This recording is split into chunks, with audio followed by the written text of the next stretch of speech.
And we're rolling with good audio. You guys use these mics on camera? We've been 5 years now. People actually, when you were on, we had like real mics. Yeah, I remember that. But that was when we had producer Brad helping us out. Yeah, that's true. And then Brad left. It's been a long time since we've had you on, Gina Urango, Atlanta champ.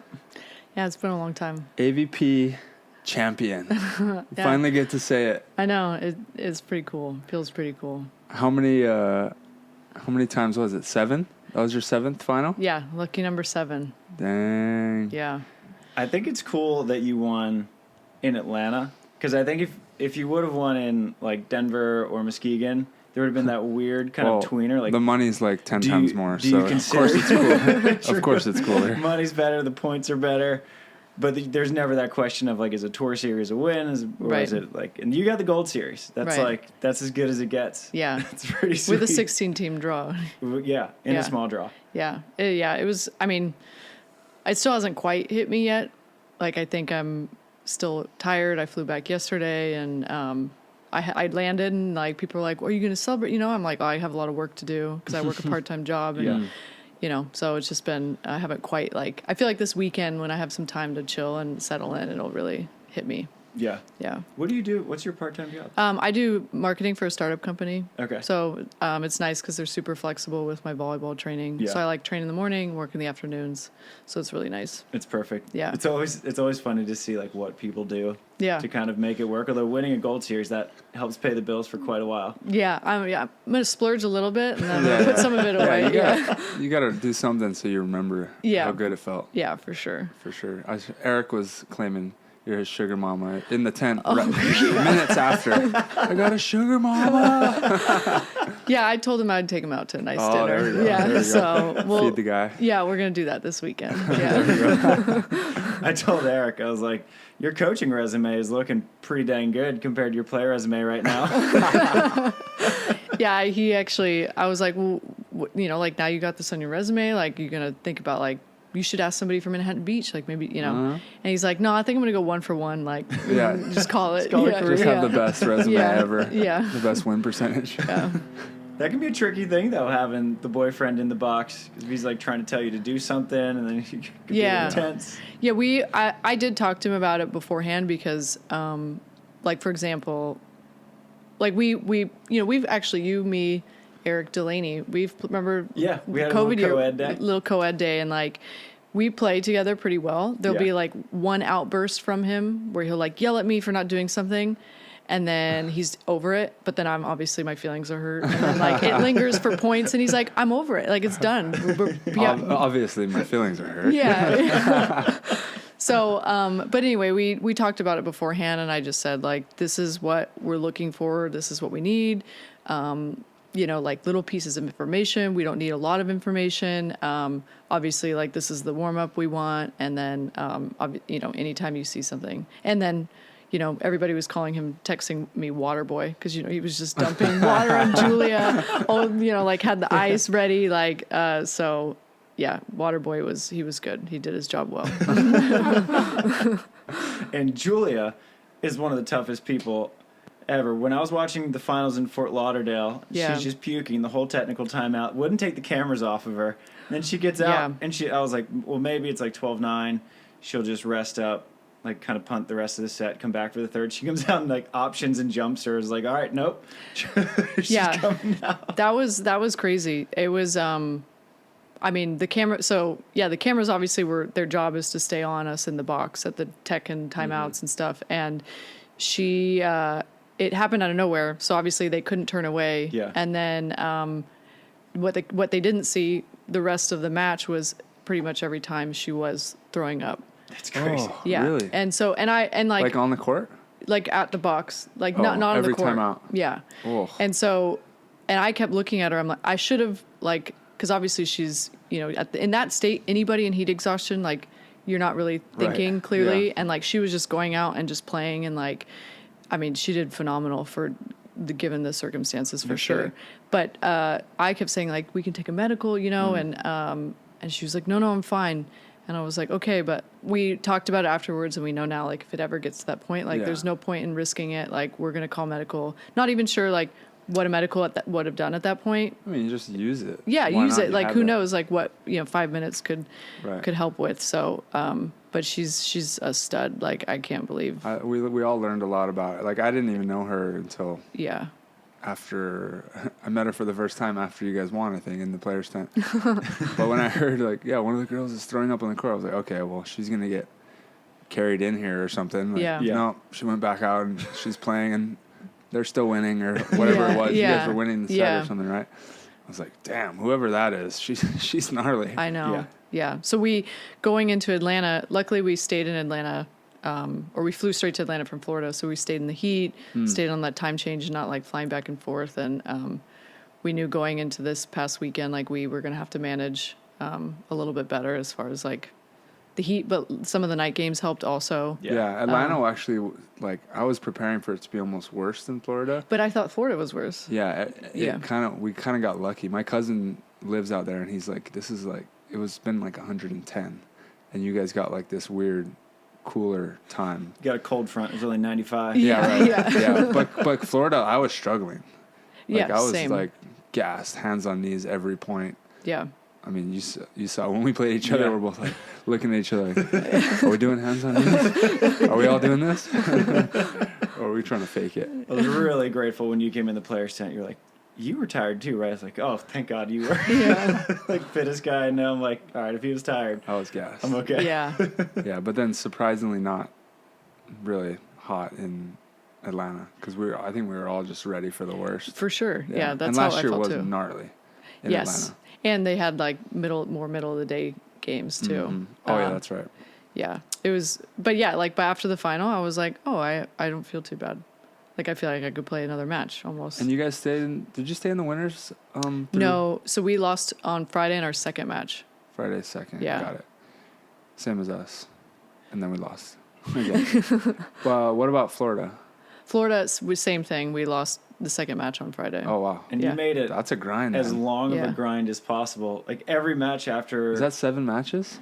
Yeah, we played 7 both weekends. Both weekends. Oh Yeah. jeez. your last 6 in Florida went to 3.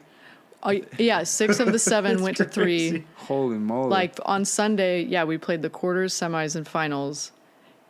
3 set, all of them 3 sets with an hour break in between each one. Oh god. Yeah. I was dying and we didn't drop a set in Florida.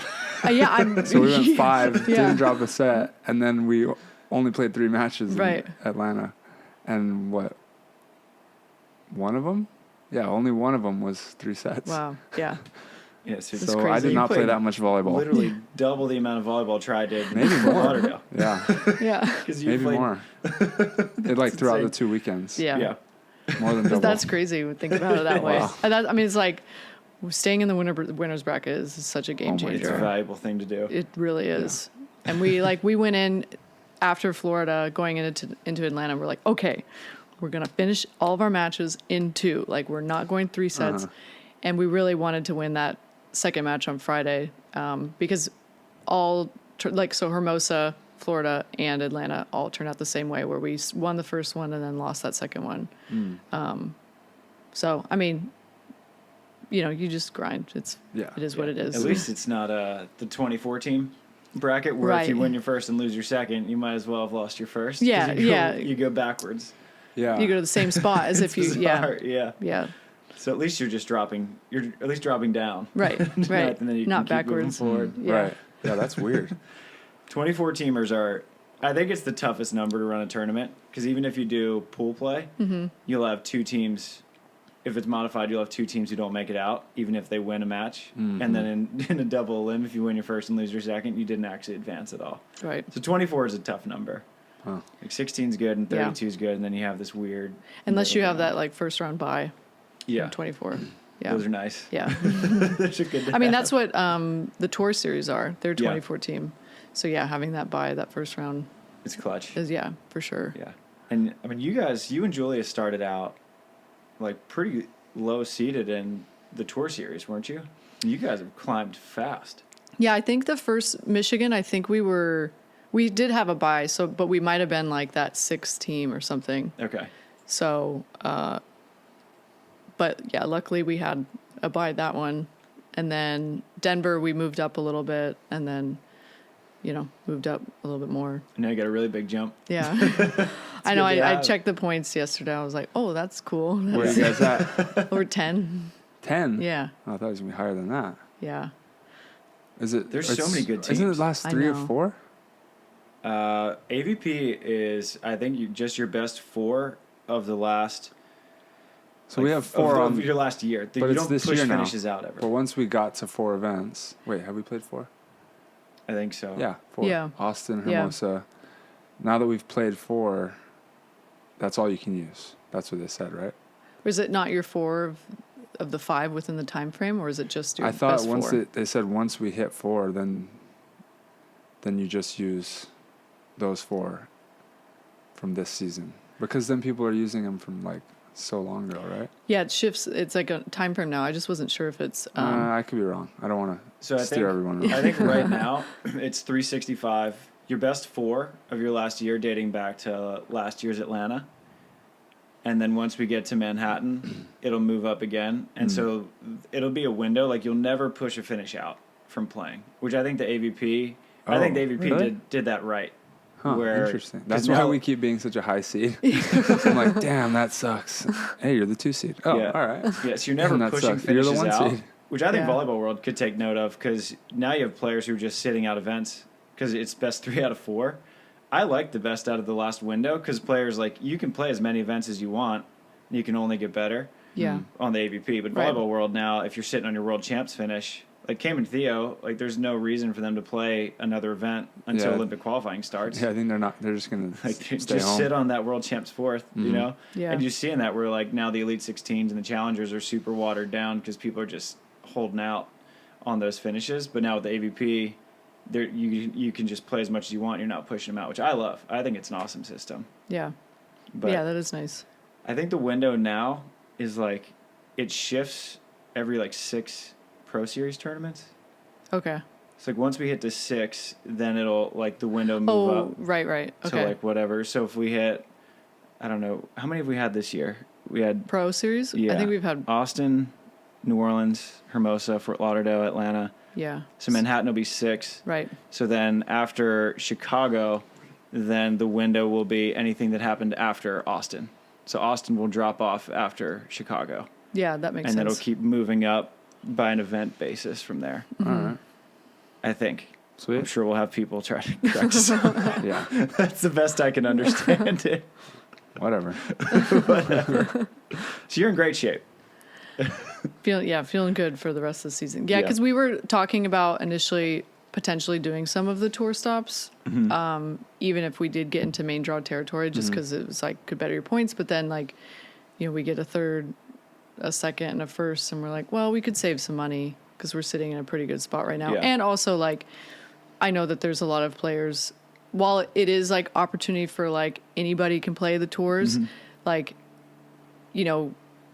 there's like this moral compass, right? Of like, I can go play and win money and like better my points, even though I'm already in main draw, or I can sit back and let another team have an opportunity. Right. So like, it is tough because you can't blame the teams because it is the system, but at the same time, like, I have friends who are playing in there too, and I don't, Yeah.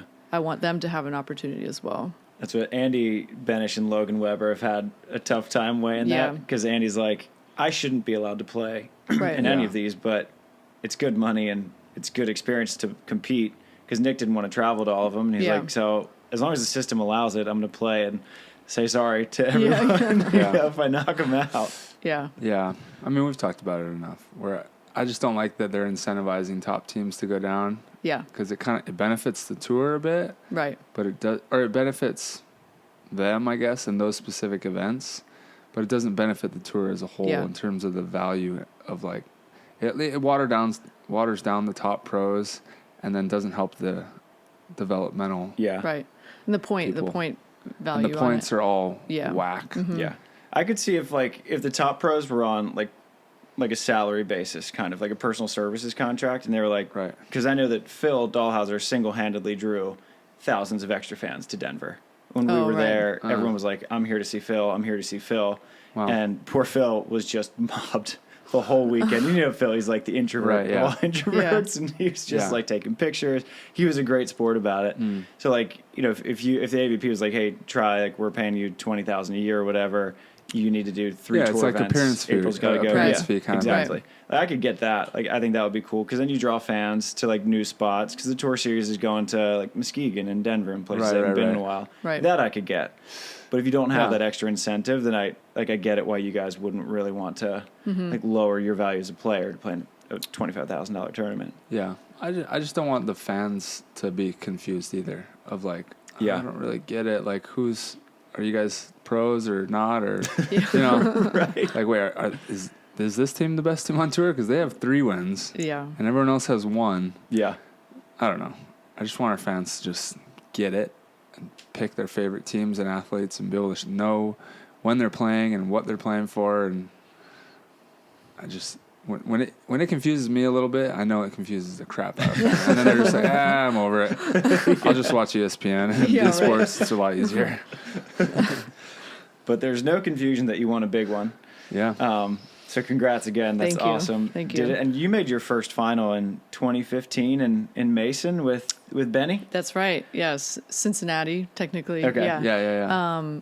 Yeah, that was a really cool event too, because another tennis center facility. Team, was that against Betsy and Kelly? Kelly, yeah. Uh-huh. I mean, and they were also the youngest team, I think, at that time to make a final. Right, so anyone that won that final was going to be the youngest? No, they were younger than we were, yeah. But, I remember going into that, like, we kind of just, I think Benny and I stayed in the winner's bracket, but when we made the final, like, we weren't even thinking that that long ahead, and we made it, and I was just like, and then I get on the stage, and like I don't think I'd played on stadium court yet, and it's like the big bowl, and like, and I was just tripping out, and I was like, this is crazy, and I think we went 3, but then we started the third set. I couldn't side out, and I remember just starting down 6-0, and I was like, oh yeah, it's like, well, yeah, but that was really cool, and like obviously getting that first taste, then you're like, oh wow, okay. You're like, I can do this. Yeah. Because you never really know, like, am I ever going to be an AVP champion? Which is that's what I want to hear is like, because you had to live with. Because I know, for me, I think I didn't take that many finals, but like I went to Manhattan final multiple times. I was like, I don't know if I'll ever get on the pier. Like I went to the final, and then 6 years later, I finally got on it. Yeah.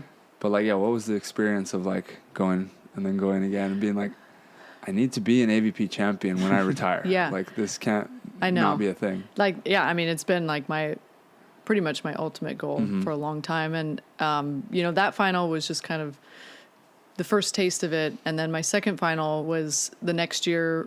Benny and I think it was New Orleans, and we played DiCello and Ben Sweeten. And that was a crazy tournament. I remember Misty May played in that tournament with Jenny Kropp. So she kind of came out of like a semi-retirement that year. And then, but the tournament, it was weird weather again. It was like 30-mile-per-hour winds, like gusty winds. And we lost 15-13 in the finals. And then I was just like, and then the next one was against Carrie in April in Huntington Beach. And that one was kind of like, all right, well, we'll play our best, you know? But I was like, but Huntington Beach is like my home beach. It's where I grew up learning how to play. So my family was there, friends. So that was really special for me. And then the next one, I think it was Hermosa the next year with Benny. We played Emily Day and Brittany Hochevar. And that was so funny. I mean, I love Brittany. I grew up idolizing Brittany. Yeah. When I first started playing, Long Beach State was down the street from my parents' house, and Brittany Hochevar at the time was the star there. Like, she jump served, ripped jump serve, set from the back row, hit in the front row, like all-around player. I was like, I want to be just like her. But we played her in the final in Hermosa, and they kicked our butt. And she let me know they kicked our butt afterwards. Wow. Yeah, after. So, I mean, I respect her, but yeah, it was pretty funny. She laid into you. Yeah. Interesting. Yeah. And then the next one was, it was San Francisco with Caitlin Ledoux. And that was a fun one. We played Emily and Betsy in the finals, I think. It went 3, but we had, I mean, like, I don't know. I love Alex and April are 2 of my really good friends too, and obviously they're an amazing team. And that was like the first time I'd beaten them in San Francisco in the semis. Oh, you beat Alex in April. Yeah. It's a big win. Yeah, but their team had forfeited that they were supposed to play on Saturday, so they didn't play at all on Saturday. Okay. And so their first match was like, since Friday, was the semifinal against us on Sunday. What a bizarre tournament to have. Yeah, I know. Take a day off. Yeah. So, and then, we lost in 3 to Emily and Betsy. And then I think the next one, was Florida. Wow. Yeah. And then now Atlanta. That's and 2 consecutive finals too. Yeah. Did you have like a sense of, not inevitability, but everyone always says it's just a matter of time. Like with Sponsel, everyone always said it's just a matter of time. Like you're too good not to win one. I feel like that sentiment was probably very familiar to you, that people were probably saying, oh, it's just a matter of time. Like you'll get one. But it's a very frustrating thing to hear because you never know. Yeah. It's so hard to win a tournament. Yeah. I think I'd kind of, like the past couple years until I really teamed up with Julia, I think I was, you go through this mental challenge. Like physically I was able-bodied. Like I was in shape, I was working really hard, yada yada, but like trying to find that that partner that you like really gel with for sure is key. And then also like the 3 years where I was just like, am I ever going to get back there again? Like going back, like being a consistent main draw player to then going back down to the qualifier and not qualifying a couple events. It was mentally really hard for me. And I just, I just said, I think this year I really made a conscious effort to like change a couple things that are totally in my control. Like I started working with a new trainer. I started working with a mental coach again. And then like when I discovered Julia, I was like, I must get her. And it like those things, they've all worked out. And obviously it's shown that making those little changes and differences can really help and add up. I want to dive into some of the specifics. Like, was there anything different that you're working on with the trainer that, like you said, you were always healthy and able-bodied, but is there something physical that you're at a different level, and then working with a mental coach? Like, what specific things have helped you gain that extra 1 or 2% that's been the difference between being kind of upper quality, low main draw to now 2 consecutive finals and a champ? Yeah. So the trainer I work with, his name's CJ. He works with Sparta Science, and it's like force plate technology. And it's really cool because, one, it's somebody that I'm actually working with in person. Like my old trainer, he was in another state, so that was kind of difficult. But so we test every 3 weeks, and it tests, like balance and core and your vertical jump, and like your jump test, it measures your load, explode, and drive, and all of those things can help with injury prevention. So like, like I was having some knee pain, and like he could see in like the way the data showed that I needed to like, I'm going to say this wrong. I don't know if it was like load more or drive more, but obviously he then shifted. So it's like he shifts my workouts every 3 weeks to be like, okay, we need to do focus on like hamstrings and glutes for like, these 3 weeks, and then we'll reassess and see. But it's like my body's felt better than it ever has before, and just like how much we do test and see, we're able to like adapt, and it's helped a lot. And then like from the mental aspect side, it's kind of like a therapist. Like it's just nice to have somebody who like knows and understands, and that I could just like talk to. And like I've talked to him like throughout tournaments. He's flown out to a couple tournaments, and it's been really helpful. For sure. That's awesome. Yeah. And how is it dating someone who's so familiar with the volleyball world? Because me and Delaney will have to sort of like, Delaney will be like, all right, well, we're turning off Coach Travis. Like no more, we're not talking about volleyball anymore. We'll talk about backpacking or whatever. Yeah. But sometimes it can help like me to just talk it through with Delaney. So I don't know if Eric was also part therapist. Yeah. Yes, for sure. I am somebody that's never really been like a big film watcher, and he watches more film than like anybody I know. And he's like, when we first started dating, he was like, what do you mean you don't watch film on yourself? And I'm like, I don't know. I don't like to watch myself. And he like, there were a couple of times where we'd like pull up YouTube, and he'd be like, all right, like what match do you want to watch? I'm like, I don't want to watch me. Let's watch you. Yeah. He's like, all right, well, which one? I'm like, that one. He's like, I've seen it like 9 times. Crazy. But anyway, so it's been really helpful to like have him, because not only is he supportive and he's he's amazing, but like it is nice to like talk things through and like not even just about my own game, but like watching film on other people, or like even now I've watched more of the men's game too, and to kind of see how like they're, you know, what you guys do maybe could benefit us a little bit here or there. And so, yeah, it's from that aspect, like the film watching and like just watching more volleyball in general has been really helpful. Yeah, I'm the same way. Like, I don't like watching film much. I like schedule it in. Like, we watch film as a team. That's what we do. But like, if I didn't think that it was gonna like give me that, 5% better, I wouldn't watch it at all. I'm like, I don't watch the same match over. Or geek out on it at all. I don't even watch tournaments. Like, if I'm not there, I barely even like check it on my phone. Yeah. I think it just depends what kind of learner you are too. Yeah, because I like visual. want to. Yeah. I think it's valuable. I just don't like. I'm just ADD. I don't want my mind just goes elsewhere. I think, but I have definitely tried to watch more. I haven't watched as much as I want to, but watch more girls.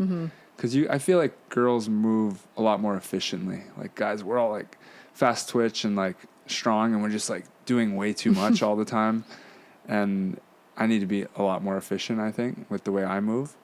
And girls are just a little more thought out, like doing things efficiently, and guys are just meatheads, like, I don't know what to do, just hit it. Like, so I think it works both ways. Like, you guys could probably benefit from some of the stuff we do, and vice versa. Yeah, I mean, I like to think that it's been helpful for him too to watch a little bit more female players too. Yeah. Yeah, well, it's a similar thing. I forget, maybe it was Gino Ariema, the UConn women's basketball coach, where he said that when he, like his son's team, he's like, I have them watch women's basketball because they do everything. Fundamentally their fundamentals sound, right? are so much better because they can't rely on their physicality as much as guys do. And if you look at women's beach volleyball, like fundamentally, technically, you're just so much more sound than guys because we're flopping all over the place. Like, it's so bad. Like all the negative steps and all that. We're like, doesn't matter if I take a negative step. I'll just go fly over there. We're just out of control. Yeah, when I watch myself or I feel myself on defense, I'm just like, wow, it's so hard to control and like make the right moves and not flinch or like lean on your heels or take a negative step and all that. Yeah. Yeah, but then we watch you and we're like, oh my gosh, they're just so fast. Make it they look jump so high. easy. Oh my god. They're so tall. They only have to cover like a third, like so much smaller of a court. Exactly. That's why we should learn the fundamentals. Like, imagine how much better it could be. Like, I can basically get anyone on the court in like 2 long strides, but I'm too tight to what actually if I run this pull way? it off. Yeah. Fake over here. Oh no, I'm over here. I didn't move. Damn it. But you and Julia, I think you do a good job of bringing a physicality to the game that not a lot of women's teams do, especially from the service line. And I'm sure that you said when you saw Julia, you're like, I need to have her. Was her just sheer physicality and jump serve, that had to have been a pretty attractive couple qualities? Yeah, it definitely. But I will say that her most appealing quality to me was her setting. And like, she's a really good setter. And as you know, a little bit of a smaller player, like to be able to always be in good situations. Yeah. Like she's so good at battering the ball. So even if my pass isn't perfect, like I feel like I always have all my options, like almost all the time. Yeah. So that was really great when we first like tested it out, and obviously her jump serve. And it's been weird for me because, like strategically, I've always been the person that's like, go for your serve. It's okay if you miss it, And this is the first year where I've been like more reserved with my serving and more placement and haven't jump served as much, and we've kind of just like let her go for it, which like it's obviously been working, but so it's just a different role I've taken on serving wise this year. I feel like because I remember at SC you were jump serving a lot, like you were like hitting good spots too, though, not like just aces, but like always pretty consistent. Like you can be that place your serve jump server, which I feel like it's either or a lot of times, like where you're like the ace or out jump server, or you got to go float serve, But I feel like your serve's kind of a hybrid in between. Yeah, it's like not quite top spin either. But you place it. You like hitting seams, you're hitting sidelines. Yeah. I think that's super valuable on the beach. That was like the Phil Todd dynamic. I remember talking to Phil about it, and he said that he Todd just gave him the green light. He said Todd never missed serves. He said his job was just to put it in. If we earned a point on Todd's serve, it was a bonus. He said we earned our points almost exclusively. Dude, when you have a Phil Dahlhauser, like, it was worse when they served me easy, super easy, because I pass it right there and I come right there and Phil's right just into the block. Yeah, and he just takes up so much space. Whereas if he's bombing and I get it up and I'm off the net, I'm jumping sideways, like, I can just swing and maybe tool him. Yeah. So Raji knew exactly what he was doing. Just popping it right in. Give you a free ball. Yeah, exactly. And let you come right into the beast. It is a smart tactic sometimes. I know. Taylor was doing it to Trevor the other day. I was like, he's serving us so easy. We should be destroying them. But we're not. The crab match for 9th place is pretty wild. That was gnarly. I was watching that on YouTube. A lot on the line there. Yeah. Oh. And then Sanders may have beaten the Rosie line. His swing. When I saw it in person, I was like, that was the best bounce probably ever. And then I saw on video, I was like, not as good on video. I don't know. The Rosie line still. Yeah. Sits, when I saw it, when I saw it on video, I was like, I think Rosie line might be better. And it was a prettier swing, like slit, like just down the line. He just had a little space. But in person, I was like, Lambert too. Boom. And I was pretty far up. I was like 10-foot line almost. Yeah. And it didn't even come close to me. And just like took off into the stadium. Yeah. The bounce was pretty high. It went into the crowd, and I was like, I'm just going to laugh that one off. I'm just going to go ahead and clap. Well, did you see his swing in Fort Lauderdale? Yeah, I saw that one too. I asked Rosie about it this weekend, playing 6-man. I said, what swing do you think is better, your Vegas line or Sanders? And he said, Sanders, no question. Wow. And he said, people talk about the Vegas line all the time because that was the first time Rosie and Jake had ever played together, and it was on Lambeau. And there was no real social media Vegas at the time. Night match, too. Yeah. And he said, that was one of the first recorded bounces, like hype videos. So he said, Dieter, nicknamed it the Vegas line. And he said there's a lot of nostalgia going in Rosie's favor, but he's so humble, and he was just like, oh, Sanders. He's like, that swing is the craziest I've ever seen. Yeah, I think Rosie hit the best pocket. Like, that thing went pretty, up. Straight up. Sanders, brought some serious gas, and it went up and into the stands. Yeah. We should actually do a YouTube on that. Break down the two, put them next to each other. See if you can measure it too. How high they went. Yeah. We'll just make up numbers because we don't really have the analytics. Oh Lord. Yeah, but when you picked up Julia, how that conversation go? Because it's always interesting when people who haven't played together, you want to play the full season, test out a couple events. Mm-hmm. How does that go with you in terms of partnerships? Yeah, well, for me, I'm somebody that's always kind of believed in. Team development. Mm-hmm. I believe in peaking at the right time and really put in the effort together. And, I'm not going to dump somebody because somebody else asked me that has point, but I get both sides. Of course you've got to do what's best for you ultimately. And so with her, we were training in a bunch of us were still playing just to stay in shape in the winter time. And she hadn't started school yet for her last semester of eligibility. And we were playing in a little group, and I got to play with her a little bit, and I was like, wow, that was really good. And I immediate chemistry, I felt. And so I was like, okay. And then I kind of wanted to keep my foot in the door a little bit. So when she went off to SC, I just said hey, I know your school is your priority right now, and totally, but I just want you to know you'd be my, number one pick. And yeah. And so anyway, I just would check in with her every now and then. And she expressed interest too, but also, she didn't want to see, obviously it's so early to commit and things could change. So then USC had an alumni event. And so I went to it, and I remember I had ran into Gustavo on the Strand a couple weeks before, and I was like, hey, Julia, and he was like, oh yeah, it'd be a good team, blah, blah. And so, he ended up teaming us up together we've just played one set.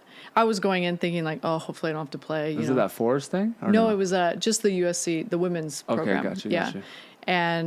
But sometimes so in the past, when Anna Collier was still the coach, go into the alumni thing thinking okay, sometimes they have the alumni play with the current players or sometimes against, but it's pretty lighthearted. And I get there and April Ross is there and Anna comes up to us and she's like, you two, you're playing Sarah and Kelly. This was like when Clay's and Hughes had their like 100 match streak. And April and I were like, what? Like, I'm not mentally prepared for this, you know? And I'm like, we can only lose. Like, if we win, we're the pros, so we're supposed to win. Right. But if we lose... But if we lose, it's my fault because it's April Ross, you know? Yeah, that's a good point. So I was like, and I remember it was close, but anyway, so I went into this thinking like, well, hopefully I don't have to play and I get put in this weird situation again. Yeah. But then we did, and Julie and I had to play a set against Tina and Hughes again. And after the set, like it went, like we played really well together, and Juliet was like, I'm in, let's do this. And I was awesome. like, yes, like, okay, I'm glad I played in this and went to this, you know. But she told me today that she already knew that she wanted to play with me before that, but like really sealed the deal. Yeah. You could have told me. I know, yeah. Yeah, so then, but we met for dinner and we talked, and like, she had the same mindset of like, she's loyal and wants to like find that person to really build that chemistry with. And so it's reassuring to find somebody that has the same, you know, idea of what their season would look like. It's also so much easier when she's such a good human being. Yeah, I know. Awesome. I know. After she won the final, she was playing ping pong with Naya. Oh yeah, that's right. Of course she was. Yeah, that's cool. Yeah, she's awesome. Yeah. Mm-hmm. And you guys got not a tough start to the year, but she had the little knee thing, so a delayed start to the year. Mm-hmm. Anyway, but that's good. In retrospect, very good that you guys waited and she didn't try to push through it. Yeah, I know we started practicing pretty much like right after she won the national championship, and that was when she kind of hurt her knee. But the timing of it surprisingly worked kind of well because I couldn't play New Orleans because I was the maid of honor in my best friend's wedding.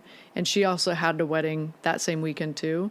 So we're like, oh, okay, well, now you have a couple weeks to take, you know, to rest and get better. And then I can go to this wedding and not feel guilty, you know, and like, and then, we came back after the wedding, and Michigan was shortly after that, I think. Yeah. Were you guys straight into Pro Series tournaments, or did you have to qualify? We had to qualify. Yeah, okay. So Michigan was, our goal of that tournament was, you know, to qualify. And once we did qualify, we're like, all right, everything is gravy now. You know, like we made it to the finals, which was great. But, you know, it was, my whole, like, obviously, like, my ultimate goal has always been to win a tournament. But I went into the season, like, being more so right underneath that of, like, get back to the main draw, like not having to play the qualifiers anymore.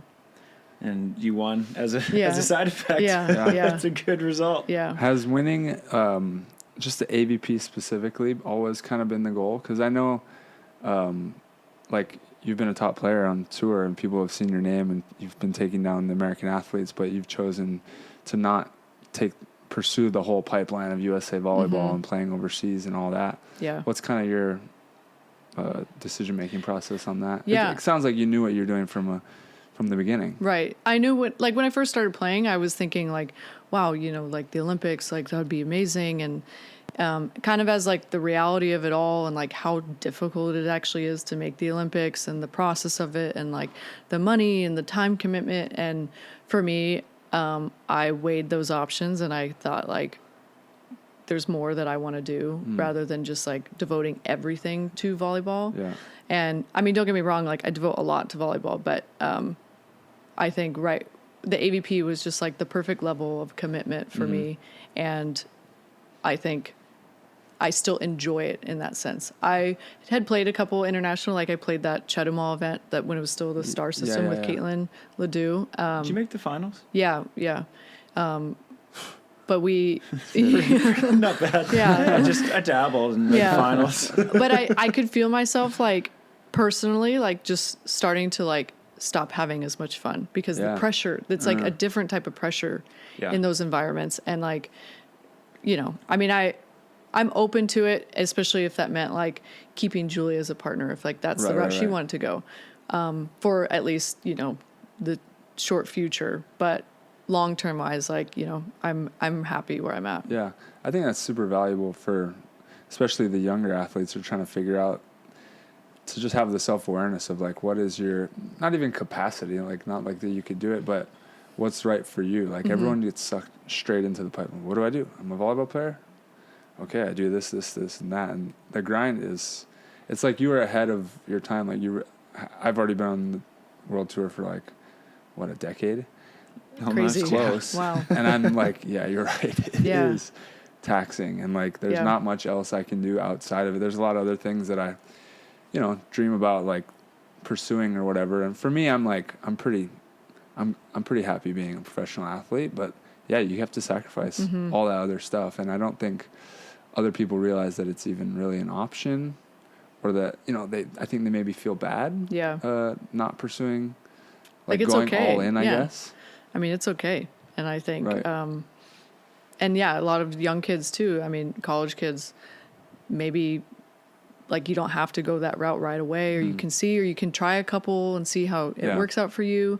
Because ultimately, like I knew I wanted to try it just to see, because I would regret not doing it. But yeah, I'm like I said, I'm happy doing what I'm doing. Yeah. Do you play indoor national team too? No, I did remember when I first met you, it was the junior national team. We were Colorado Springs, right? No, I didn't. Or was it the youth national? I did youth and junior. Was it Colorado Springs though? Yeah. Oh, wow. Yeah. And then we were the same year at SC, by the way. Yeah. Really? Yeah. All 4 I years. didn't know that. Yeah. So you guys go way back. Did they start beach your 5th year? Yeah. So I. You're like the first SC OG. Yeah. Right? Yeah. What was that situation? It was really cool. So I was finishing up my last year at USC, and it was right when they were initiating potentially adding beach volleyball as a collegiate sport. And Mick Haley, who was the coach at the time, he was actually a big proponent of trying to get the sport passed. And he was like, hey, like if if we get this sport passed, like. And you were the only like actual beach player on the team, right? Yeah, everybody else came from indoor. Right. That first season. And so like NC2A rules is you can play 4 years of one sport and a 5th year of a different. So it would be my 5th year. And actually, conveniently, I did a progressive degree at USC. So it's like I got my master's, but the progressive degree, you start it before you finish your undergrad. So my senior year was actually my toughest year of school, because I was finishing grad classes or undergrad classes and starting my grad program at the same time. Tough combo. Yeah. God, I wouldn't have made it. Yeah. Luckily, that second semester though was the one semester I had off from volleyball, so I didn't have spring for indoor, and beach hadn't started yet, so I was pretty much just party and school. Yeah. Yeah. I mean, that's how I remember it. 9-0, like yeah. The 9-0. Yeah. And so then, because I had one more year of my master's program, I had units to have eligibility to do the 5th year. And so that's why I got to play beach my 5th year. That's pretty wild. Who did you play with? Yeah. Who was your partner? Her name is Sarah Shaw. Okay. Yeah, she was an indoor player. She'd never played beach before. She was an outside for the indoor team. And I think she ended up coaching or volunteer coaching at TCU with Hector for a season or two. And they didn't have beach courts. No, your first year, you guys were driving to Santa Monica? Yeah, we drove to the Annenberg Beach House in Santa Monica. Oh, right. Yeah. I actually was living at home my 5th year. So my parents are down in Seal Beach area. So I was commuting every day to Santa Monica.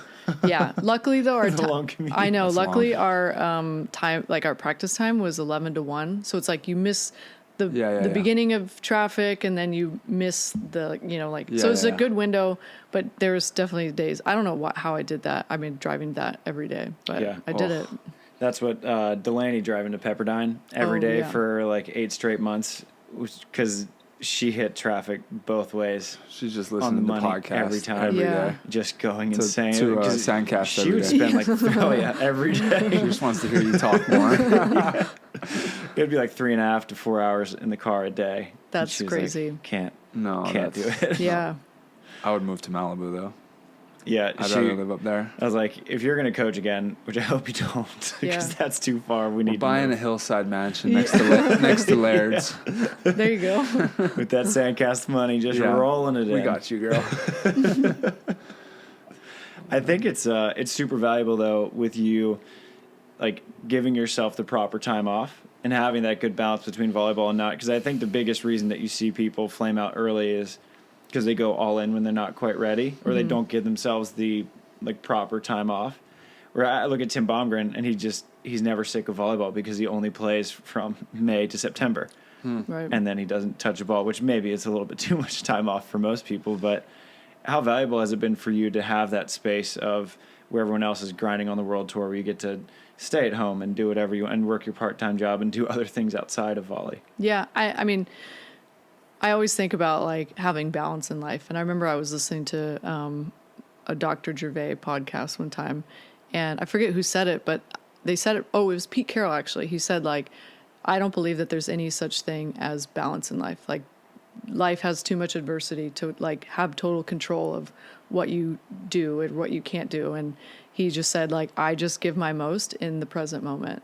And so like I found that really valuable because, yeah, like, of course I get to be home and have a break from volleyball or rest my body, whatever, but like when I am home in those moments, or when I am competing, like I'm fully there. Yeah. And I think that is kind of what some people maybe lose sight of, is like just being able to be present and like appreciating if you are playing a tournament every weekend, like, that's really cool that you get to do that. But, or if you get to have time at home with your family, your friends, whatever, like that's great too. So just being present in that moment, appreciative of it. Makes like the decision-making process less important. It's like you don't have to decide to do the right thing necessarily. Like, just decide and then be all in on whatever it is you decide. Yeah. Whereas like people might get caught up in like, well, I'm a volleyball player, so I have to go to at least 8 events and all these, this, and this, and I have to do all this. Like, no, you don't have to. But when you're not doing that to live a fulfilled life, be all in on the other thing. Yeah. I like that. Yeah. Interesting. I agree with that. I'm gonna cut up my schedule after this. I'm like, nope.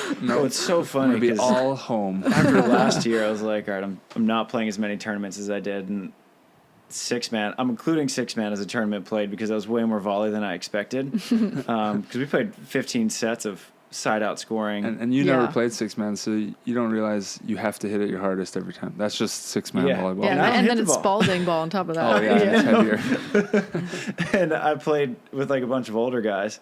Like when Rosie's the youngest guy on your team, like you're going to have Rosie a lot of... was the youngest? He was like me. Well, I don't know how old Aaron Rockvogel is, but it was funny because it was like me, Rosie, Aaron Rockvogel, Billy Strickland, Mark Williams, Brooke Billings, like all these guys who are like really good at one point. Yeah, and huge. But we just started losing one guy like per match. Like Brooke had to go to his kid's soccer game, and then Billy broke his finger, and then Mark Williams tweaked his knee, so he was out. So by the end of it, we had like 3 volleyball players and 3 guys who were drinking. Not there to play volleyball. I thought I was just supposed to be drinking. Yeah.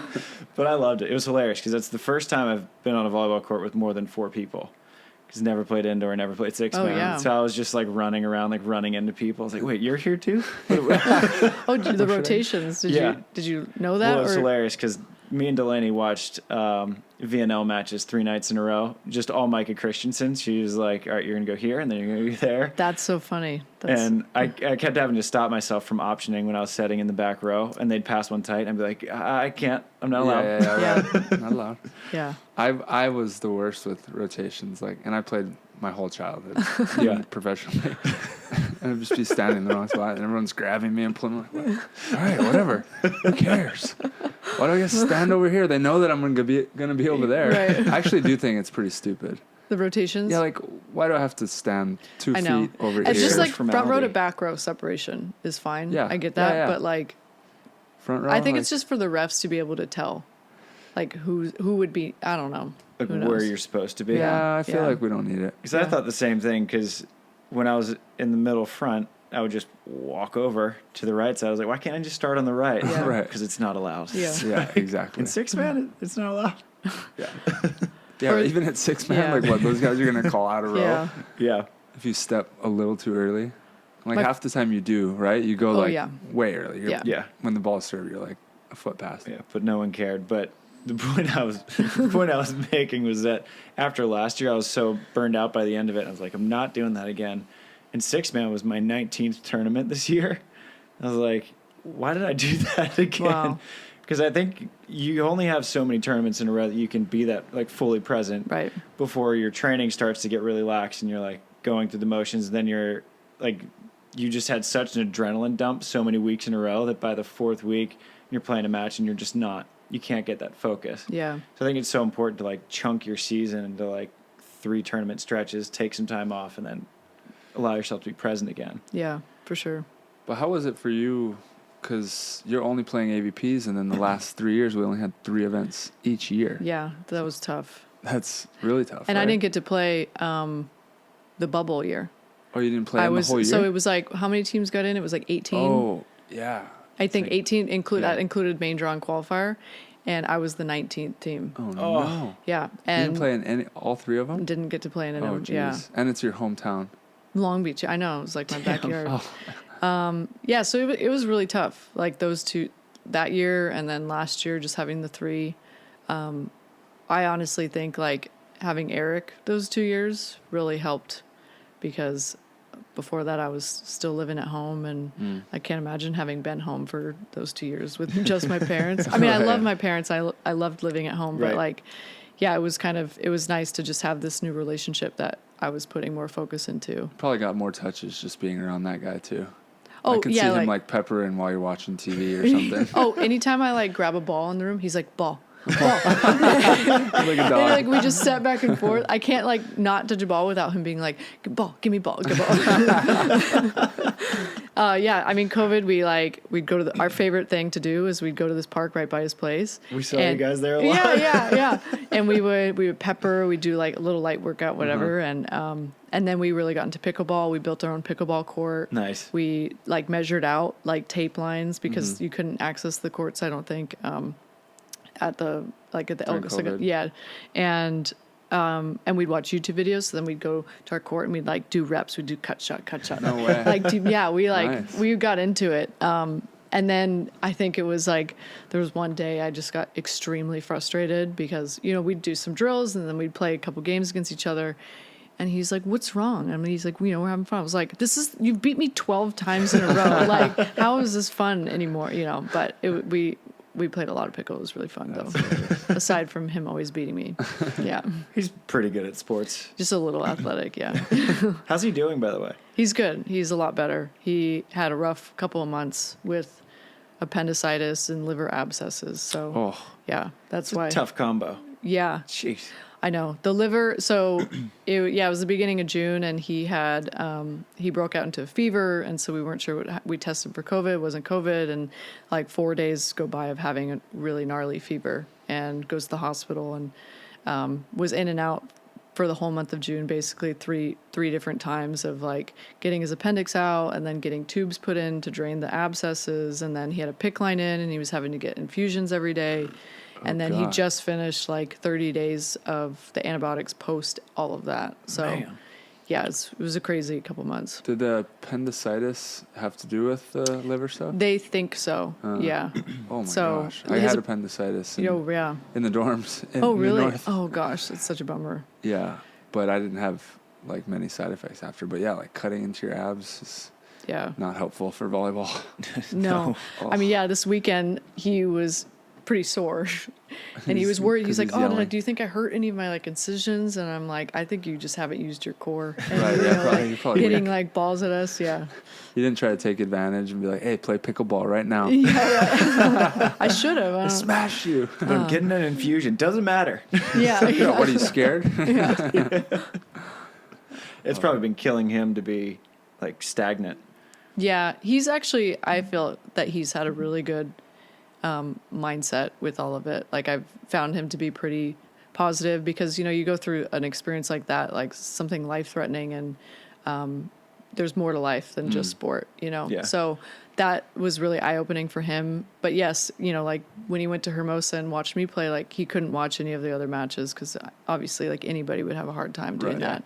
Yeah. I watched Hermosa. Exactly. It was not fun. Yeah. I had to force myself to watch. Yeah. It's tough. And that's why like when he was able to, like my actual coach, Nancy Mason, or Nancy Reynolds technically, she couldn't make it to Atlanta. So, And then I was like, Eric, maybe would you want to come? So it was a way for him to still feel like he told me, he's like, it was great because I was still involved in the sport and I felt like I wanted to help out any way I could. And even in Hermosa, like even though Nancy was in our box, like he was watching film on, and giving me notes and stuff on the side. So it's been nice to see him, still invested in the sport in some way and still trying to be a part of it. Yeah.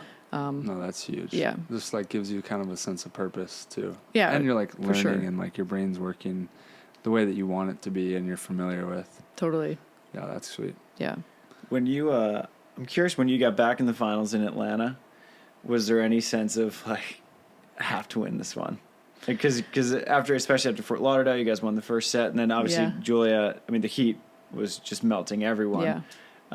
But was there a mounting pressure every final you made? Like, this has got to be the one. I think because Florida was still so fresh in my mind, and like also seeing Julia kind of go through that, I'm like, you know what, like it's okay if you win or lose. Obviously that is the goal, but like the outcome, like I went into Atlanta being not outcome focused. And I think that was really a difference because I went in with a different type of confidence in myself. And I was like, I know what to do. I know what my capabilities are. I've trained, and like whatever happens, happens. And like the only thing I can control is like my effort and my attitude and mentality that I have going in. So it was different for me, that one for sure. Cause I just, because I was like, it's okay if we lose. Yeah. How do you think, I feel like that's a trait that a lot of athletes could benefit from, but it's extremely hard to do. Mm-hmm. Mayer and Billy Allen talk about it all the time, just be process oriented, right. which is an easy thing to say. Try having a partner that guarantees everything. That's some pressure.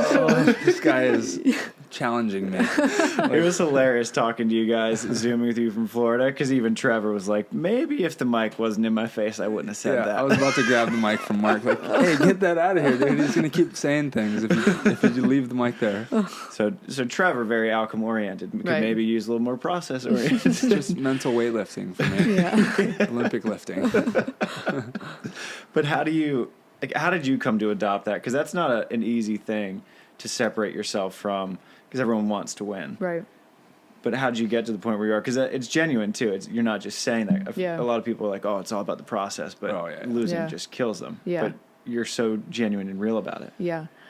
I think, you lose six times in the finals, you're like, well, and you're like, I can't live with this. Yeah. Right. Like all the time. Like this negativity of losing. Yeah. Right. Yeah. And I think this year, the past couple months have been, like given me perspective, not only from, Eric, what he's dealt with, and like me being just appreciative of the opportunity that I'm healthy and that I can play.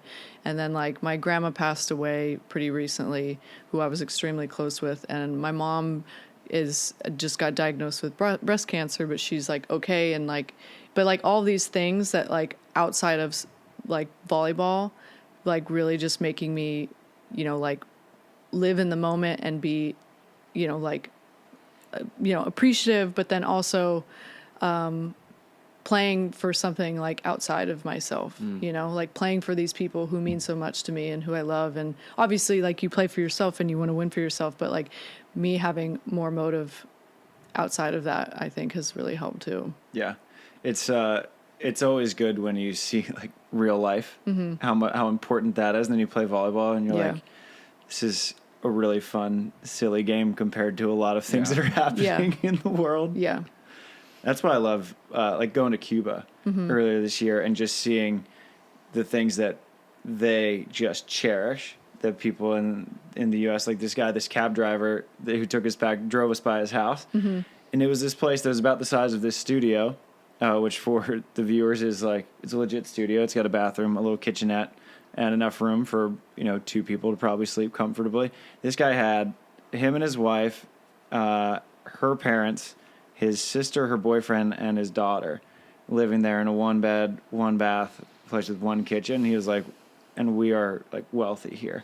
It's like, all right, maybe losing in the finals isn't a big deal. Yeah. Right. Yeah. So it's important to get those doses of reality from life and then look at the beach as it should be, as like, this is a beautiful sport that we are very lucky to get to play. Yeah. For sure. It's crazy to think about the greats who win over and over and over again and like somehow maintain that motivation every single time. It's not easy to do either. Oh, it's so gnarly. Yeah. Yeah. I mean, I guess there's a reason only a few people can do it. It Yeah. seems like you have to be crazy. I always wonder, like, how people just tap into that ability to just focus for so long and stay so engaged, like a Michael Jordan, a Kobe, a Federer, or Anders and Christian. Like, how are they doing what they're doing? Right. Or a Kent, who we're going to have on soon. Talking to Kent Steffes about his mindset on winning, I was like, I don't have that. I'm not going to have that. I'll stick with writing. Thanks, Kent. I want to hear it on the podcast. Yeah, that'll be cool. Yeah, it'll be a lot of fun. But you're working with Nancy still? Mm-hmm. How's that been? It's good. She's like been this little rock in my corner. Yeah. I think we've been working together now for like 5 or 6 years. That's I think. a long time. Yeah. Because she was with Whitney Pavlik while Whitney was playing, and so as soon as after Whitney won that Austin event with April, and Whitney kind of retired basically, I remember I was playing with Benny, and we had kind of been looking for a coach, and Nancy actually reached out to me, and she's like, "Hey, I love your game. Like, if you guys are looking for somebody, I'd love to work with you guys." And we tried it out, and it's been great. I really value the way she sees the game, and like strategically, I feel like, like in-game moments is really awesome, to where she'll be like, "Hey, serve this person right now," and you're like, "Oh," and then you like win the set or like get a couple points. And so I definitely value the way she sees the game. Yeah. Yeah. Awesome. So what's next for you and Julia then? Next is Manhattan Beach, obviously. We're practicing a couple of times this week, like not rushing to get back in the sand, and then have a nice weekend off. And then, it's just like I'm enjoying this win and celebrating it, but at the same time, I'm like, there's another tournament. It's a tough balance too. Yeah. But like, I've learned over time, like you definitely got to celebrate it, which is hard too. Yes. I remember my first AVP, it was like so underwhelming. I was like, oh, like this is what I dreamed up, because I had to get on a flight and come back. It's this Sunday night, and it's like nothing happened. But then I remember, in hindsight, I was like, I should have celebrated more. Yeah. So get after it. I know. I think regardless what happens in Manhattan, like I'm still gonna celebrate after that. Yeah. There you go. Well, congratulations again, Gina. Thank you so much. Enjoy, celebrate. Glad to have you back on the podcast. Thank you you were guys. our 7th guest. Yeah, lucky number 7. Lucky number 7. There we go. A lot's changed since we had you on. I know. I know. You have a kid now. Better audio. New mics. We haven't listened to it back yet, but we're hoping that we hope it's better audio. I hit record, right? But thanks for coming back on. It was a pleasure chatting with you. Me. Yeah. Congratulations. Congrats. Thank you so much. Champ Gina. Thank you. Hey. Shoots.